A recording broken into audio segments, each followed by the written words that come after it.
datang ke sana pelatihan di Cilacap Banyumas, kebetulan dapil saya punya laut,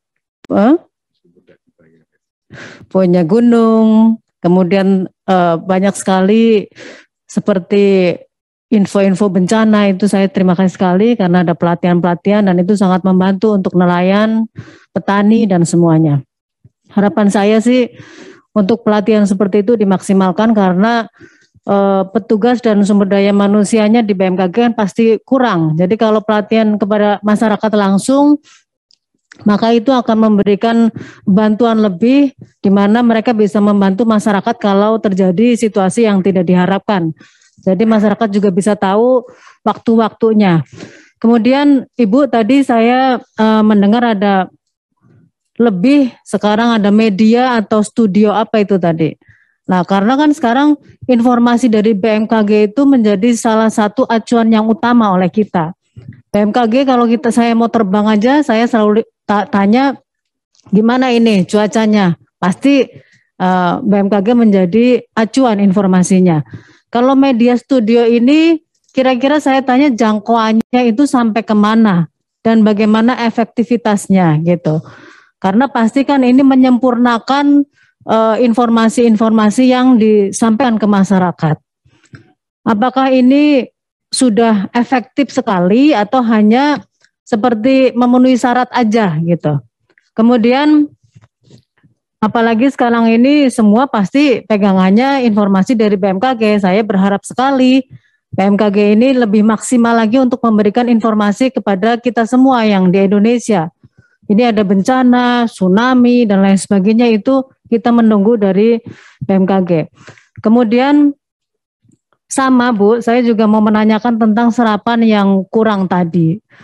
Itu sangat disayangkan. Yang saya ingin tanyakan itu mungkin saya tadi kurang mendengarkan itu kenapa dan kemudian apakah anggaran tersebut kembali ke Kementerian Keuangan atau bagaimana?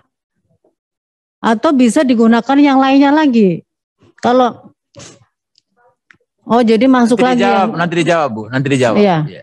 Itu kira-kira saya ingin tanya itu anggaran kalau masuk tahun berikutnya kan sayang banget. Sebenarnya seharusnya bisa sekali digunakan untuk kegiatan yang lainnya yang lebih mendukung program-program dari BMKG.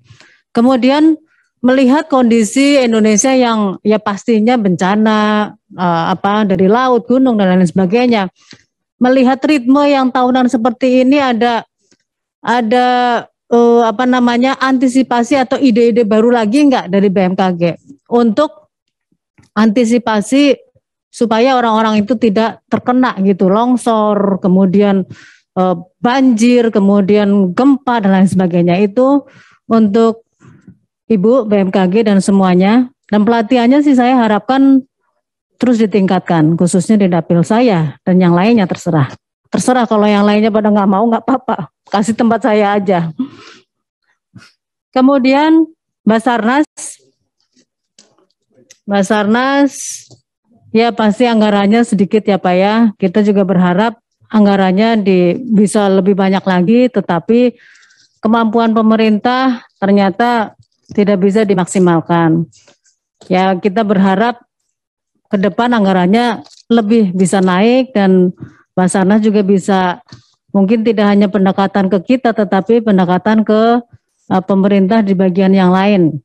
Kemudian tadi juga disampaikan oleh Pak Dewo juga program pengadaan dan lain sebagainya itu diharapkan yang betul, kemudian yang sesuai dengan aturan-aturan gitu. Nah yang saya ingin sampaikan sih sebenarnya terima kasih juga kemarin kita ke Papua. Dan kebetulan saya ke Raja Ampat dan dibantu oleh Basarnas di sana. Dan alhamdulillah sangat membantu. Dan tidak hanya itu, tetapi untuk kondisi bencana di Indonesia, ya saya berharap lagi karena sumber daya manusianya di Basarnas juga saya lihat kan kurang maksimal. Jadi pelatihan-pelatihan juga diharapkan ditingkatkan Pak.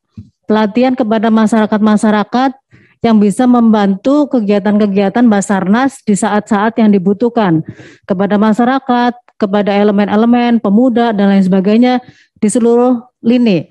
Saya di tempat saya di Kabupaten Cilacap Di Basarnas itu ada beberapa kali kecelakaan di Laut Cilacap, Nusa Kambangan, kapal tenggelam beberapa kali. Ya, sumber daya manusianya pasti kurang, sehingga dibutuhkan pelatihan-pelatihan dari orang-orang. Pak, saya lagi ngomong, gantian dong. Kemudian, tapi tadi pesannya adalah kalau pelatihan ya, karena pelatihannya 3 hari, ya dikasih uang saku, mungkin dianggarkan seperti itu ya. Kalau enggak nanti kita yang habis dimaki-maki sama orang-orang.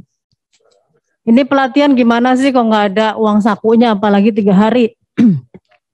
Kemudian